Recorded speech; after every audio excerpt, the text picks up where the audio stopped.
If you want to win more Avatar drafts, you're going to want to watch this video, and don't just skip around and look at the graphics because the data doesn't tell the whole story. You're going to want to listen to my context in order to actually understand how to play better in draft. So first, let me just go through some typical things that I think a lot of people are making mistakes when they're drafting overall. So make sure you have 17 lands, especially if you're playing aggro. I know a lot of people think that if you're playing aggro like mono red, you should go 16 lands because then you can include more spells because you have a lower curve. But you actually need to have 17 lands because you don't want to miss your third or fourth land drop. You always want to curve out. Yes, there is a risk that you could flood, but one additional land from 16 to 17 isn't mathematically going to make that much of a difference, but it is going to make a huge difference of whether or not you can play your spells on curve. And so make sure you're doing it. The only time you can go 16 lands is if you are playing more of a control or mid-range deck. Next, you want to make sure you have at least 5 2-drops or creatures in this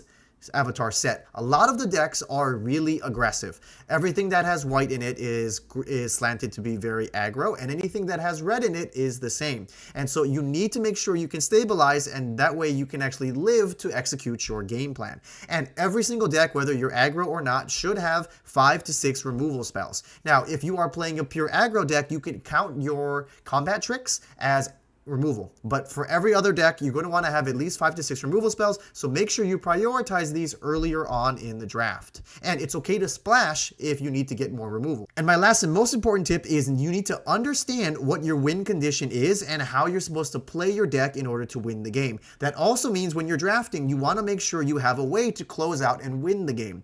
I've made some mistakes of drafting blue-black and not having a way to actually win the game. I just have a bunch of removal and card draw, but I have no big creatures or evasive threats to actually win, and I ended up just sputtering out and decking myself. And then once you know what your win con is, you need to understand what your strategy is and your deck play style in order for you to increase your win rate. So if you're playing aggro, you're going to want to obviously prioritize curving out, and that means hitting your land drops, and that also means potentially taking trades that would be somewhat less advantageous if it allows you to put more pressure on your opponent. Next, let's talk about the color rankings according to the 17 lands data. So they have white as by far the best color and black as by far the worst. Now, none of these are totally unplayable. A lot of these actually are pretty good in terms of the different synergies and how you want to build them.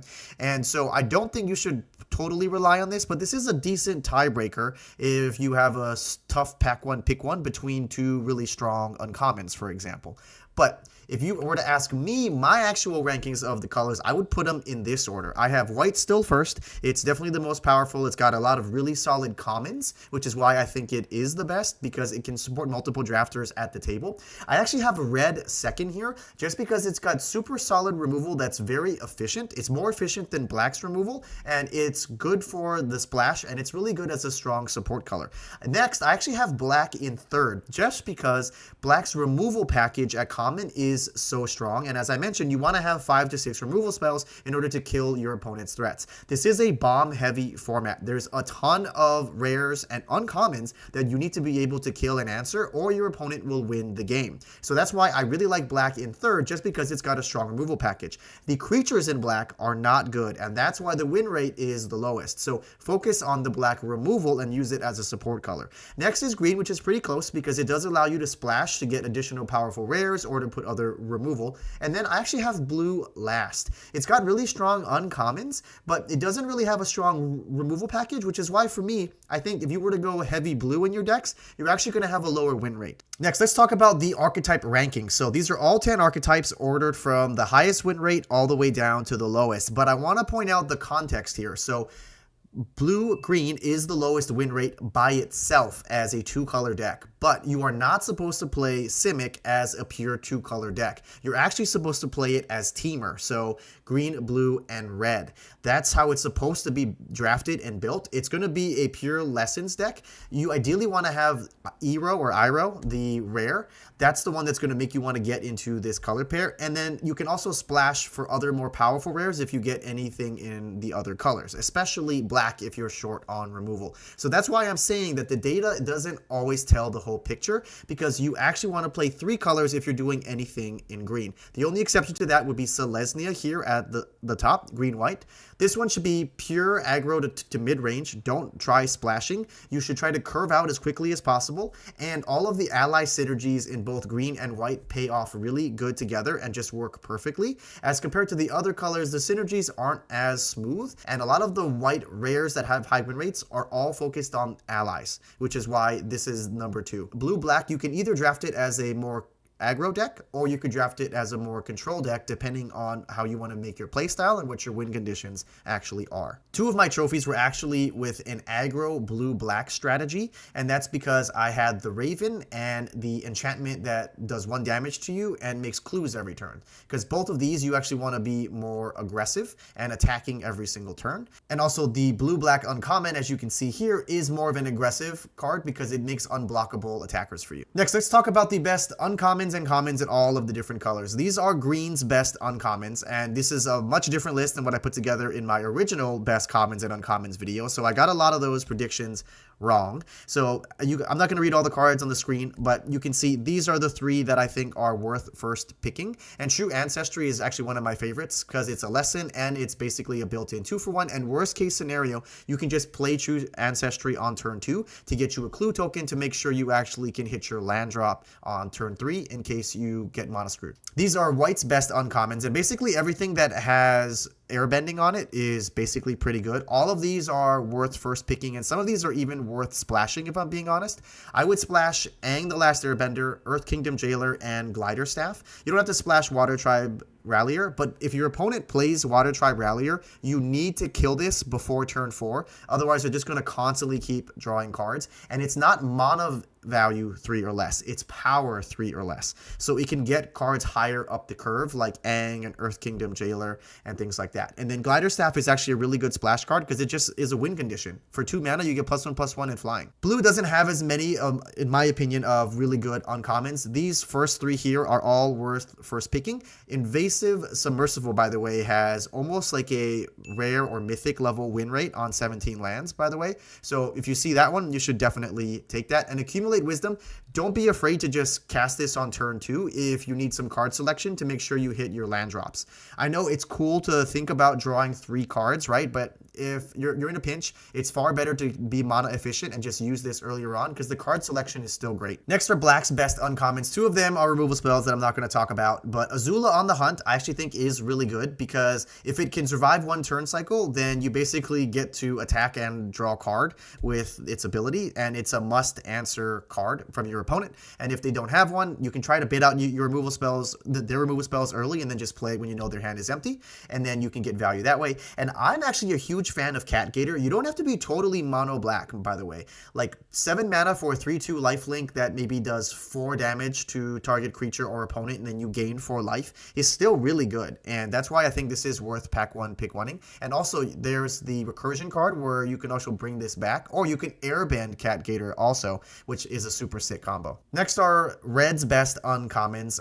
Ero's Demonstration is a removal spell, so you know, nothing too special there. Fire Sages is definitely the best firebending one, and the Cave of Two Lovers is just huge value. 2 1/1s, a mountain, and Earthbend 3. You get all that for just 4 mana. All right, now let's talk about the best commons right now. And you can see here, white's got pretty solid ones, and I actually think Airbending Lesson is really good. You can use it either aggressively to take away a blocker and get more tempo, or you can use it defensively to blank a removal spell or to get extra value from your ETBs or leave triggers.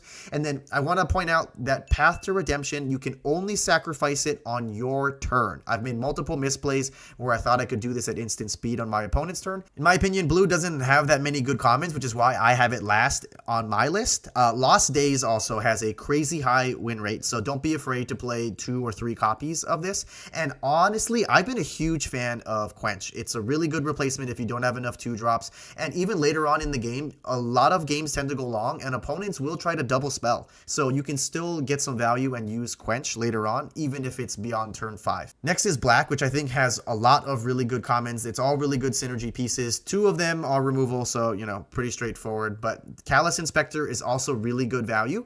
It sometimes gets to trade with 2 1s and 3 1s, and then you get to draw a card. It's also excellent sack fodder. It's also a great place to put +1/+1 counters because it's got Menace, and it's really annoying for your opponents to block. And then Canyon Crawler is the best land cycler because it actually has an ETB that gets you something even if your opponent kills it. All of the other land cyclers are just big vanilla creatures with no ward, no ETB. Remember, black has the unconditional removal and can just kill anything higher up the curve. These are red's best commons. In my opinion, there's only 3 of them. There's 2 removal spells, nothing special. Firebending Lesson should be really high in your pick order, by the way, just because it trades up with a lot of the other higher rarity cards up the mana curve, and it's a lesson, which matters a lot for a lot of different payoffs. And then Fire Nation Cadets is really good, even if you don't have the lesson card, because it can still trade up. You just pay extra mana, and then you can kill like a 2/2 or a 3/2 or something like that, or a 3/3 even.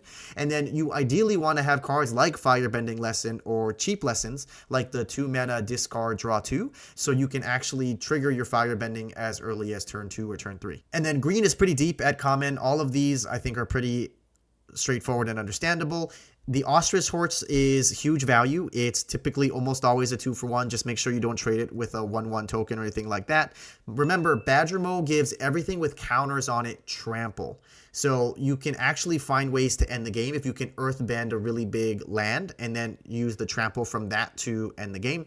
Rebellious Captives is super annoying for your opponent because if they don't kill it before turn 6, it becomes a win con all on its own.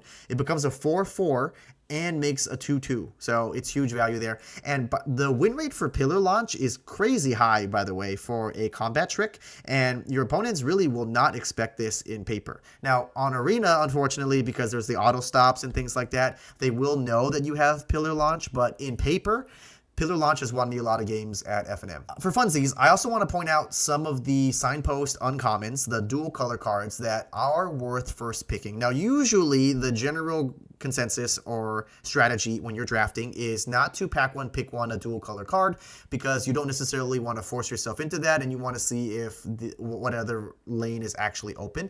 But in my personal opinion, if you open any of these 3 Signpost uncommons, Dragonfly Swarm, Daily Agents, or Foggy, you should take that and see if you can build around it. And these cards are just such good payoffs and are win conditions all on their own. Let's talk about the decks that are worth going mono color for. And that's why I think this Avatar set is just super fun and flexible. There's a lot of playability here. I haven't found myself getting bored. I've already probably done around 30 drafts, and I haven't gotten bored yet because there's just so much variability, different ways you can play and draft every single time. And monocolor is a real thing. Each of the colors has a monocolor payoff, but in my opinion, these are the best payoffs. The Gather the White Lotus in white, so you can go really wide, make a bunch of tokens, and Cat Gator. As I mentioned before, it's just one of black's best uncommons. And look out for copies of Energy Bending. These tend to come way, way late, sometimes as last picks or second to last picks in the draft. You can get them for free almost. That's a super cool combo with Gather the White Lotus.